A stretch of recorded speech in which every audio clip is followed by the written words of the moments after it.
Ahora vamos a pasar a las preguntas, así que todos los que quieran hacer sus consultas las pueden dejar en el chat, tanto de YouTube o también aquí en preguntas y respuestas. Una primera pregunta de Nicolás Pardo. Pregunta, ¿por qué el método de electrólisis alcalina se realiza bajo presión? El método alcalino normal no es bajo presión. Lo que pasa es que últimamente, ¿se acuerdan que conversamos que tan viejo, desde el 27 de la aplicación industrial, ha perdido algunos tipos, un poco de mercado contra el PEM por la respuesta dinámica que tiene? Que ojo que no es mala, pero no se acomoda también a las energías renovables. Y lo que se ha investigado, varias empresas están en esa, McPhy, Green Hydrogen, y me parece que ThyssenKrupp también, que para mejorar la respuesta dinámica generan un proceso a presión, ¿ok? Que generan un proceso a presión para poder mejorar la respuesta dinámica del electrolizador ante variaciones de la entrada de energía. Pero el proceso normal de electrólisis alcalina es sin presión. Atmosférico en realidad, perdón. Atmosférico. Perfecto. ¿Está de acuerdo con usted, cierto? Sí, completamente de acuerdo. Y de hecho, claro, una de las razones de la competitividad de Green Hydrogen en el mercado es venir a tratar de, claro, de tener mejor respuesta dinámica y mejores eficiencias en total. Son dos cosas separadas, pero que juntas permiten que la tecnología alcalina compita con la PEM. Tomándome de eso último que acabas de decir, que quizás no todos pueden entender, ¿a qué se refieren con respuesta dinámica? ¿Por qué es necesario tener una respuesta dinámica cuando hablamos de hidrógeno verde? Respuesta dinámica es en cualquier cosa, ojo, no solo en hidrógeno. Yo aumento un 1 aquí pido uno más. Y la respuesta dinámica es si yo obtengo ese uno más. ¿Ok? Porque hay veces que tú pides más, cuando vas manejando, hay autos que yo giro y la dirección después responde. Esa es la respuesta dinámica. ¿Ok? Tiene que ver con cómo el sistema real refleja el cambio que tú le pediste desde el control. ¿Por qué es importante la respuesta dinámica? Porque si hablamos de hidrógeno verde, vamos a estar conectados a fuentes que son eminentemente variables. Por tanto, debo tener un sistema que me permita no afectarse por una variación rápida de energía. Supongamos, tengo mi electrolizador conectado solamente a una fuente solar y pasó una supernube que me llevó la energía a cero. Si no tengo buena respuesta dinámica, probablemente tenga alguna detrimento en la performance del electrolizador o algún tema de operación y mantenimiento, porque no se va a poder acomodar fácilmente a esa variación de energía de entrada. Perfecto. ¿Alguna acotación, Sebastián? No, muy buena. O sea, para tener un rango en la cabeza PEM, normalmente hablamos de menos de un segundo en cambios de carga. Como dice Osvaldo, si pasa una nube, el PEM en menos de un segundo se ajusta y además puede trabajar desde menos de un 10% de su capacidad versus lo clásico de los alcalinos, que es las respuestas del orden de varios segundos, y el alcalino presurizado, que digamos que es de 1 o 2 segundos, que además trabajan en un rango que comienza desde un 20 a un 40%, ahí hay una mayor variabilidad dependiendo del fabricante. Ahora también para los dos. Voy a unir dos preguntas de William López y de Franklin Montiel, una de YouTube y otra del chat interno. Pregunta del millón. ¿Qué pasa con el agua de mar?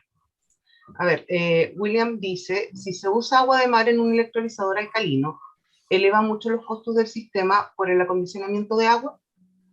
Lo pregunta pensando en regiones donde el agua dulce no está disponible. Partamos con eso, de William López. Entonces, empieza usted. Ya, la respuesta sencilla siempre es depende, por supuesto, y de lo que principalmente depende en este caso es de la escala. Y ahí hay una distinción, o sea, diría es poca, aunque sí hay distinción entre las tecnologías, pero el requerimiento de agua, si hablamos de los megaproyectos, en zonas en las que hay escasez de agua, van a requerir plantas de desalinización, pero dado el consumo de agua, como decía Osvaldo en su presentación, porcentualmente puede que no sea tan relevante. ¿Ya? Ahí hay que hacer un análisis económico y eso va a depender derechamente de la escala del proyecto. Ahora, si vamos a, mientras más pequeño sea el proyecto, más va a afectar esto y efectivamente más va a perjudicar el precio final del proyecto. En la misma línea, Solo un dato de color. Uno de los productores que te dice hoy día, no, yo tengo electrólisis alcalina, soy líder, es ThyssenKrupp. Pero Thyssen lo que hace es tener electrolizadores para hacer cloro. Lo hace con agua de mar. Y tiene una tecnología, y hacen hace mucho tiempo cloro con electrolizadores, pero con agua de mar. Ese es un tema. Se ha tratado de hacer y aplicar una tecnología para hacer directamente con agua de mar hidrógeno solamente, pero hay unos temas de separación de ese gas, porque ese gas viene con cloro, de agua de mar, y ese condicionamiento final es mucho más difícil, ¿ok? No es tan eficiente si es tu propósito hacerlo producir hidrógeno. ¿Okay? finalmente no puedes llegar a tener un hidrógeno de alta pureza. Ojo, otra cosa también, muy buena, pureza. La Eso. pureza medio que no importa mucho si mi aplicación no la necesita. Pero Si para yo fuel quiero, cell, por ejemplo. sí, Y pero por si la ejemplo, necesita, ponemos acondicionamiento. acondicionamiento.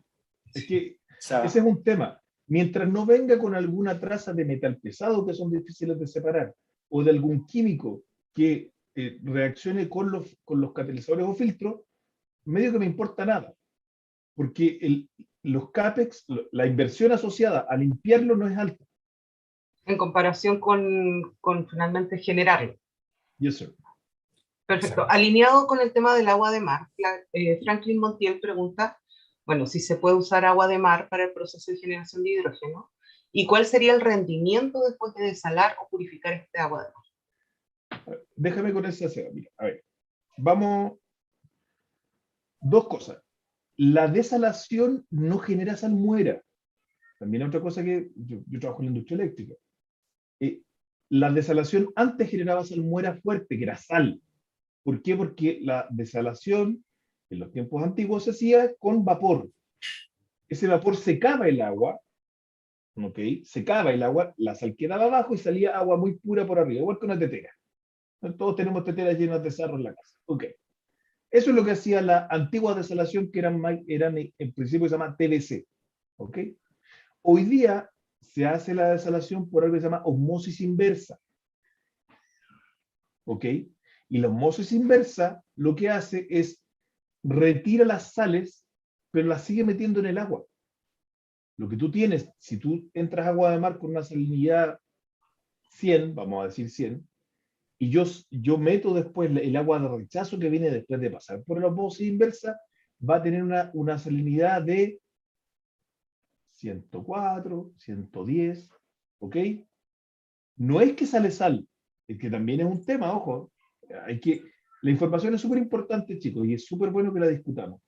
No es que una planta de osmosis inversa sale sal. Ahora, en lugares donde eso tiene un equilibrio tan inestable como Humboldt, claro, si yo voy a meter la tremenda planta del archipiélago Humboldt, de la Dominga y eso, claro, probablemente haya una afectación, pero donde hay bahías grandes, la afectación es casi ninguna, ¿ok?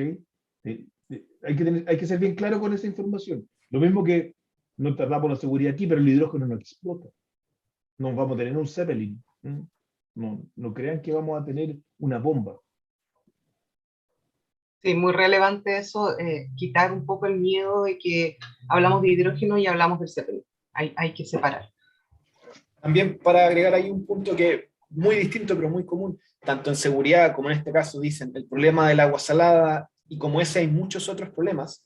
Y la gracia para nosotros, para el hidrógeno, el momento en el que venimos a trabajarlo ahora, muchos de esos problemas ya existen en otras industrias y por lo tanto ya están resueltos. Sí. Háganse una idea. En Antofagasta está la planta desaladora más grande del mundo, que es la de Coloso. Si esa planta produjera como 2 días al año, una cosa así creo que, tendría toda la energía, tendría hidrógeno, podríamos hacer hidrógeno verde para todas las necesidades mineras de la región de Antofagasta, con 2 días de producción. O sea, poquita agua, nada, nada, nada, nada. De verdad, no podemos tener hidrógeno sin agua, pero como bien dijo Sebastián, ya es un problema que está suficientemente direccionado que incluso hay estudios que dicen que si yo tengo políticas de ahorro de agua, podría netear la necesidad de aumento de consumo de agua, porque como voy a ahorrar más, esa agua que ahorro la hago hidrógeno. Efectivamente, ese también es otro mito que es bueno ir derribando. Jennifer Salazar dice, gracias Osvaldo y Sebastián por la presentación. Quisiera consultar por los procesos que se van generando para horquillas o electromovilidad. ¿Corresponden a equipos que ya vienen con estas celdas o se están realizando un reacondicionamiento de los existentes para el uso de hidrógeno? Esa es una buena pregunta.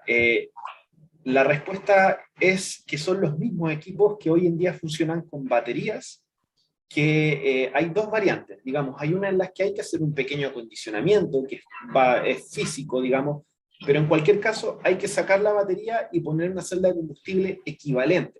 ¿Qué significa equivalente? Que tenga las mismas capacidades eléctricas, pero además que tenga un peso equivalente, porque en el caso de las grúas horquillas se necesita un contrapeso y la batería tiene dimensiones y peso asociadas al funcionamiento de la grúa.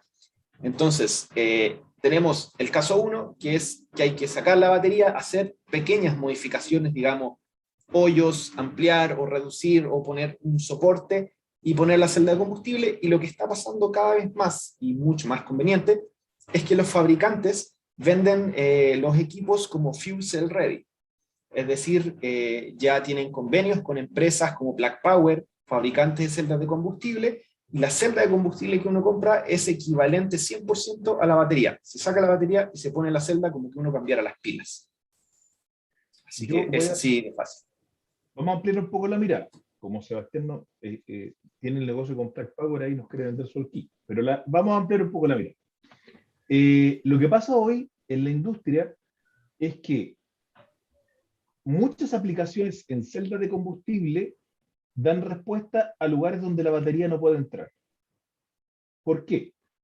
¿Cuánto pesa la batería con full carga? 100 kilos. ¿Cuánto pesa descargada? 100 kilos. La energía no pesa. Por tanto, si yo quiero aumentar la capacidad de carga de un camión de baterías, ¿okay? Tengo que meter más peso. Y si meto más peso, reduzco capacidad de carga. Y es una cosa recursiva. Por tanto, las celdas de combustibles van a dar respuesta a esos lugares donde no va a entrar la batería, por más breakthrough tecnológico que tengan, porque la brecha es demasiada. ¿Ok? ¿Qué tenemos? Ferroviario. Probablemente el próximo paso en Chile sea ferrocarriles en donde no está la catenaria, a hidrógeno. Transporte de larga distancia por camiones en carretera también. ¿Ok? Entonces, hoy día sí existe, hoy día los camiones de clase 8, que son los chocos estos que llevan los containers, los camiones madereros, existen ahí. Hyson Motors, Mercedes, BDL, Plug Power tiene algo, pero Plug Power lo tiene en clase 6, Muy no tiene incipiente. clase 8. Tienen esa respuesta. Grúa de horquilla, tienes a Hyster, tienes a Toyota, tienes Daewoo, Raymond, Crown, tienes aplicaciones. Ahora, ¿qué quiero decir con esto? Hidrógeno es electromovilidad también. Electromovilidad no es solo baterías, electromovilidad es hidrógeno. Pero el hidrógeno es tan fantástico que también se puede usar en motores de combustión interna. Yo podría adaptar un motor para quemar hidrógeno. Ahora, eso hoy día tiene el problema del control de NOx. Hoy día tiene muchos problemas para poder tener un deployment adecuado. Ahora, ¿qué está pasando?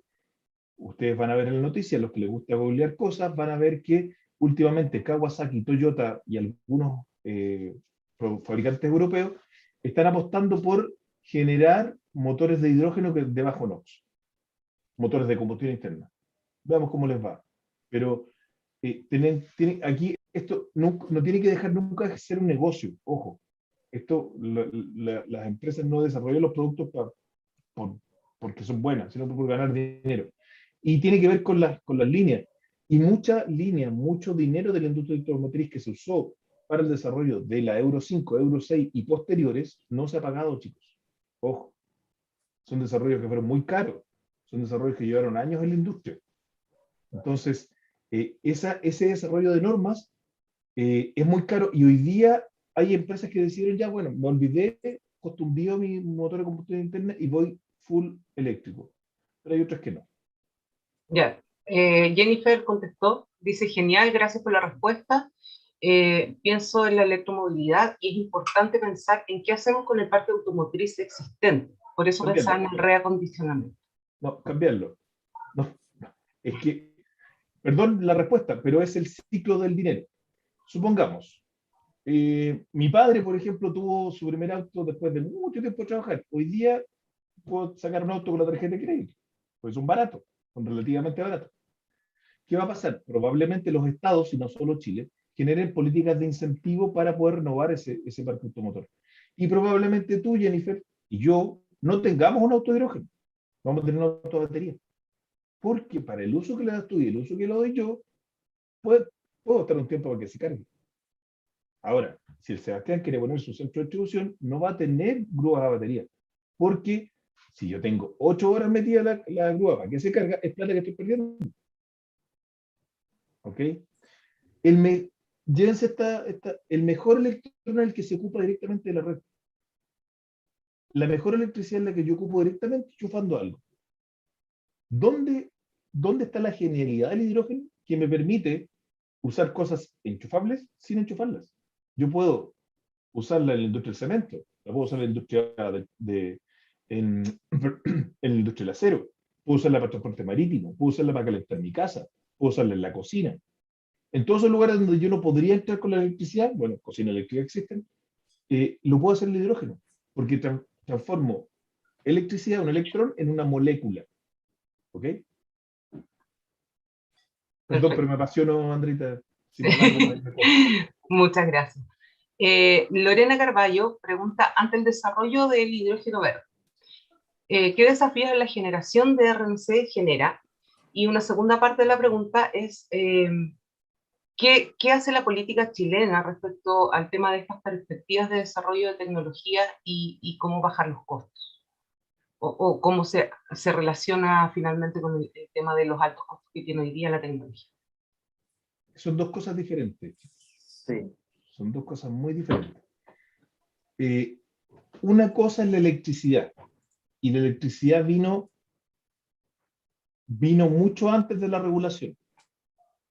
Si tomáramos una máquina del tiempo, y aquí algunos hay de Conce, yo le digo, el 2010, que Bocamina 1 y Bocamina 2 no iban a estar generando hoy día, me dice que estoy loco.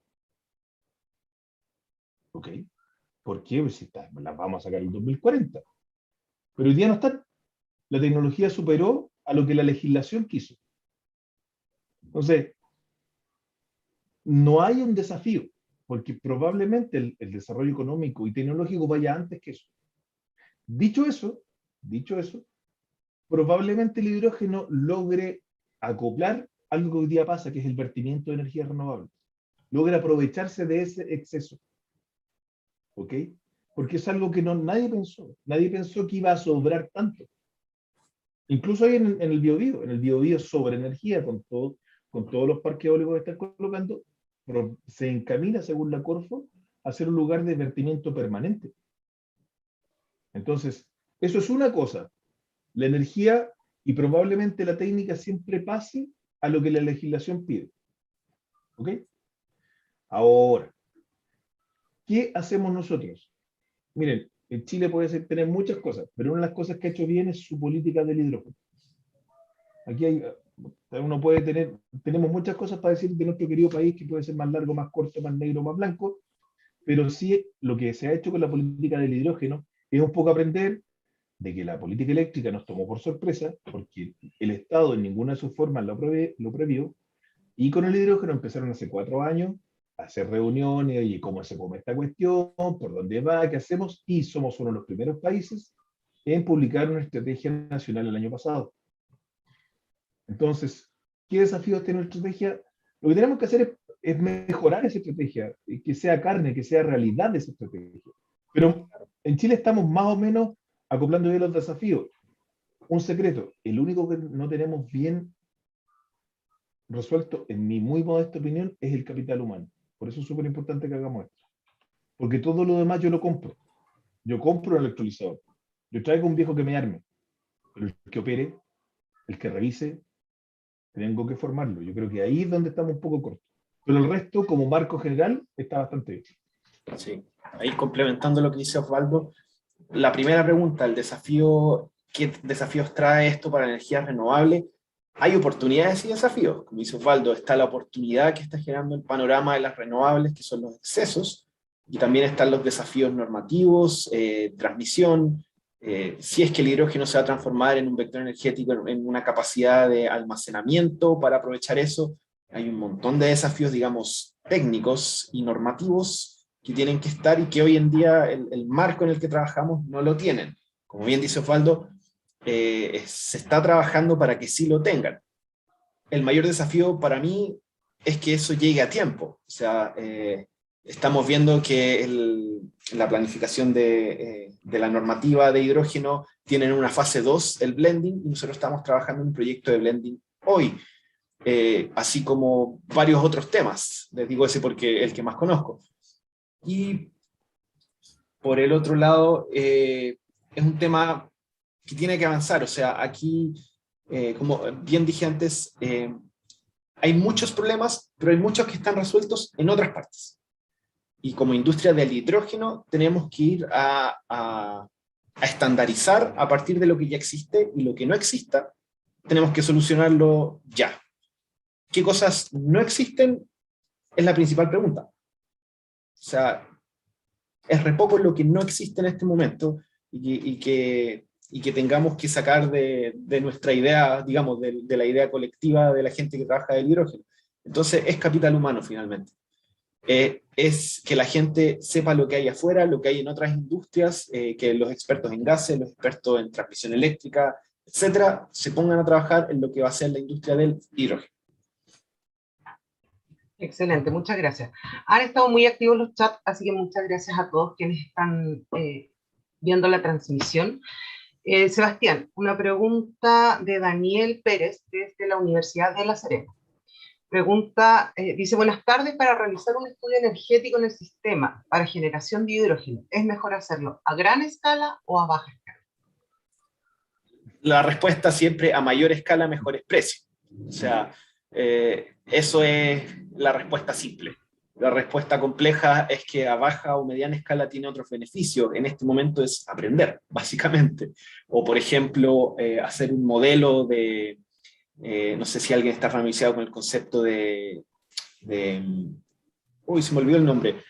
Le ayudo, Que le en el ayudo, fondo dígame. es guardar energía para comprar barato, vender caro. Comprar energía barata, Arbitraje, almacenar. eso se llama arbitraje. Arbitraje, gracias. Arbitraje y time shifting, que Yes, es sir. también una posibilidad muy interesante del hidrógeno, que es que no se degrada. Podríamos guardar hidrógeno todo el verano y usarlo en invierno, ¿ya? Entonces,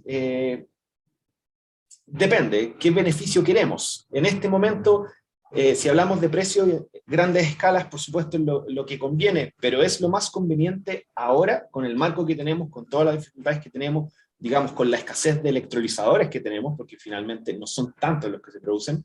A lo mejor vale la pena en este momento concentrarse en los pequeños y medianos, que van a poner las piedras en el camino para lo que van a ser los grandes proyectos después. Así como también hay empresas que tienen la capacidad de lanzarse en grandes proyectos. Digamos, existe la palabra piloto de 180 megawatts. Para mí eso es una locura. Para mí un piloto es de 2 kilowatts. Pero existen empresas con la capacidad de lanzarse de esa manera y abrir este camino de forma mucho más violenta y mucho más rápida y acelerada, que también es lo que queremos si queremos que Chile sea finalmente un líder a nivel mundial. De hecho, como es de la universidad, yo creo que también, volviendo al tema que hablaban antes del capital humano, tener un piloto dentro de una universidad definitivamente marca la diferencia de los profesionales que van a estar saliendo, porque ya van a tener cercanía a la tecnología no solo desde el papel, sino que van a poder verlo, van a poder hacer variaciones, experimentar, y eso obviamente no necesitas un gran piloto para poder hacerlo.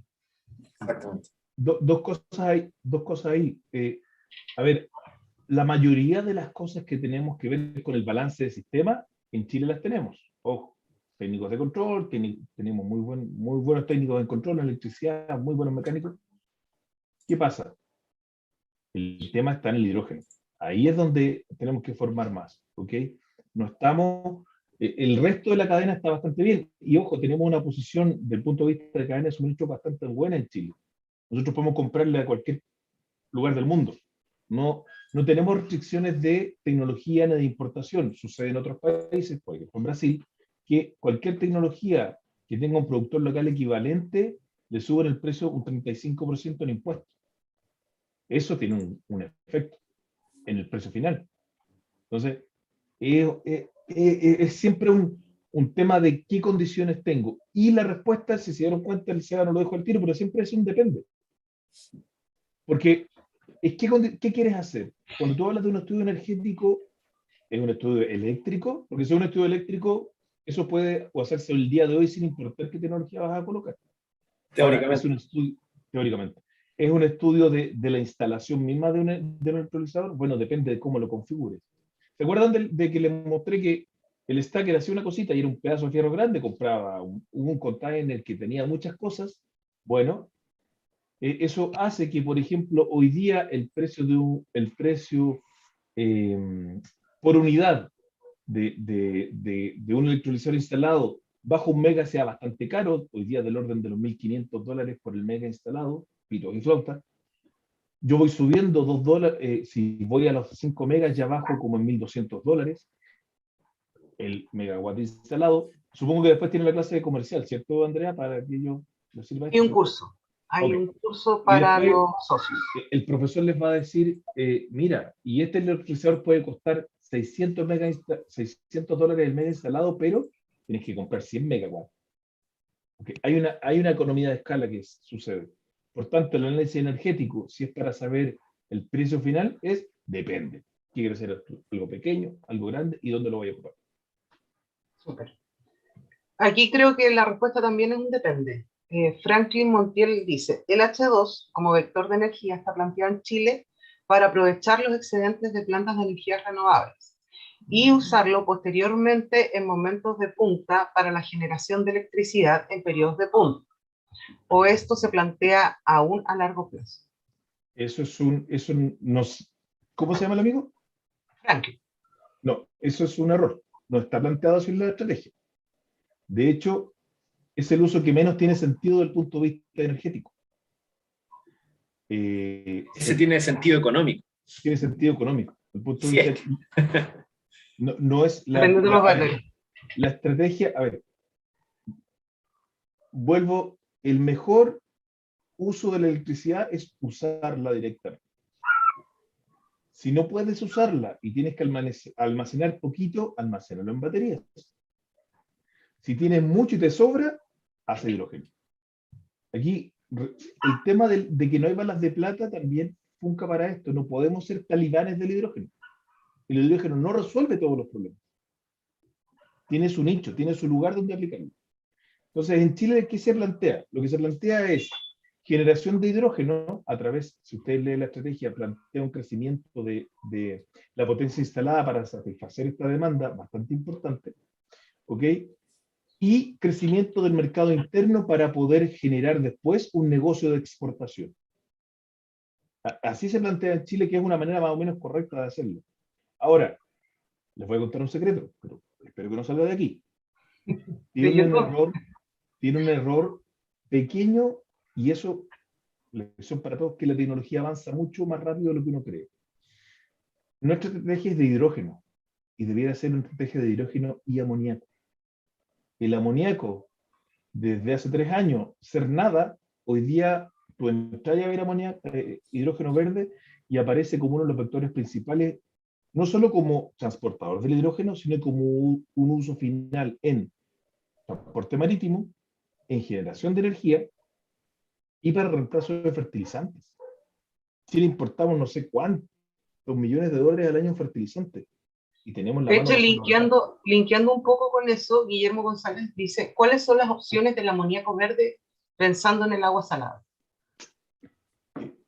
Es que, a ver, chicos, me van a hacer ponerme triste. El agua salada no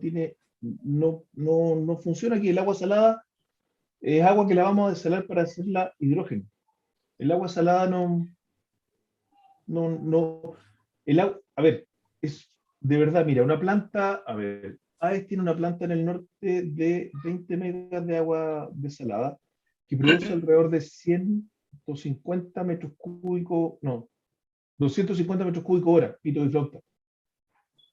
250 metros cúbicos hora son 250.000 litros de agua, ¿ok? 250.000 litros de agua son, son aproximadamente 36 toneladas de hidrógeno. Eso es por hora. Eso es demasiado. Para que se hagan una idea, si yo voy a equivalencias de energía, 1 kilo de hidrógeno tiene 3 veces la energía de 1 litro de diésel. Vamos a hacer matemáticas simples. 36 dijimos por 3, estás teniendo 100 metros cúbicos de 108. Pito de flauta, 100 metros cúbicos por hora de diésel en equivalente a energía. Eso es como harto, ¿eh? Serían hartos camiones andando. Entonces, de verdad, si ustedes hacen números rápidos, se van a dar cuenta que el agua es necesaria. Tenemos que solucionarla, pero no mueve la aguja en nada. Por eso se dice, y todo el mundo dice tan suelto cuerpo, como está solucionado lo del agua, el agua desalada en muchas plantas en Chile, hagámoslo con agua desalada. Ahora, si me tocó lo del amoníaco verde, el amoníaco sí es un tema. El amoníaco, ¿por qué el amoníaco es tan relevante? Porque el amoníaco se usó durante la Segunda Guerra Mundial en países de Europa para reemplazar el diésel.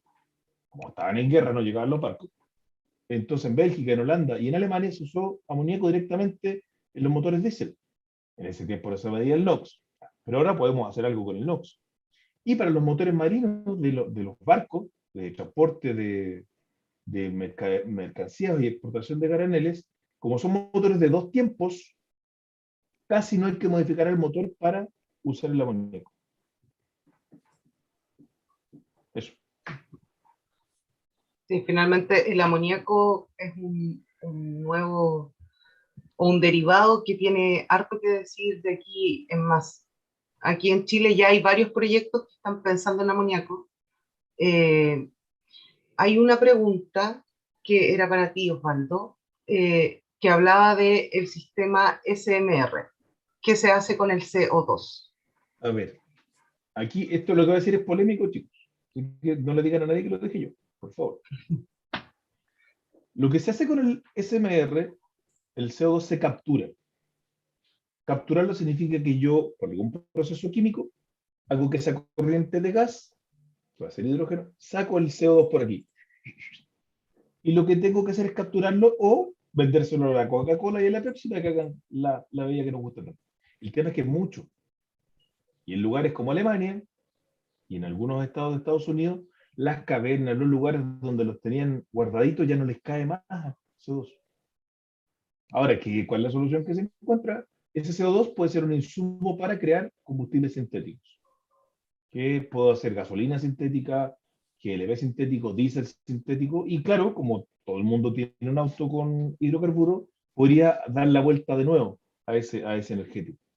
¿Cuál es el problema? Para los que son más fijados en los temas ambientales, la Tierra tiene un límite de CO2 que inyectar si no queremos subir del 1,5 grados.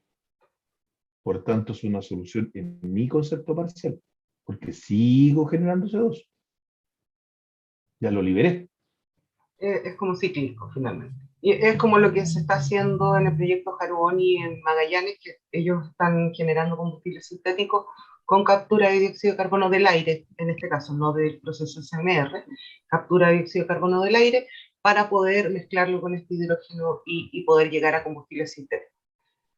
Sí, pero si lo capturas del aire, lo haces combustible sintético, lo vas a quemar, va a volver al aire. Claro, pero hace el círculo cero. Finalmente es carbono neutral, es un combustible carbono neutral, porque vuelves al ciclo. Sí, si yo no me haga hablar, pues me pongo muy polémico. Sí, esto queda en YouTube, así que Okay. mejor sin polémica. Bueno, Creo que contestamos todas las preguntas, así que muchísimas gracias a ambos por todos sus aportes. Muchas gracias a todas y todos por su participación muy activa y, por supuesto, Osvaldo, Sebastián, por compartir sus conocimientos y experiencias en este eslabón de la cadena tan relevante como la generación del hidrógeno y las distintas tecnologías disponibles. Bueno, y el mensaje clave: no existen balas de plata. Debemos discernir la tecnología a utilizar en función de la cadena de valor completa de nuestro proyecto. Agradecemos su participación y los dejamos invitados a la tercera jornada de este ciclo para el día martes 7 de diciembre, que estará enfocada en almacenamiento y transporte de hidrógeno. Los invitamos también a seguir las redes sociales del proyecto Alianza Estratégica de Hidrógeno Verde para el Biobío, Twitter, LinkedIn e Instagram, y también el sitio web www.ah2bbiobio.cl, donde podrán estar al tanto de todas las novedades y avances de los proyectos, además de las nuevas fechas de este ciclo de webinars. Además podrán revivir esta y todas las jornadas en el canal de YouTube del proyecto. Desde el proyecto Alianza Estratégica de Hidrógeno para el Biobío y Continuas Soluciones, agradecemos nuevamente su participación y esperamos reencontrarnos en la próxima sesión. Muchísimas gracias a todos y que estén muy bien.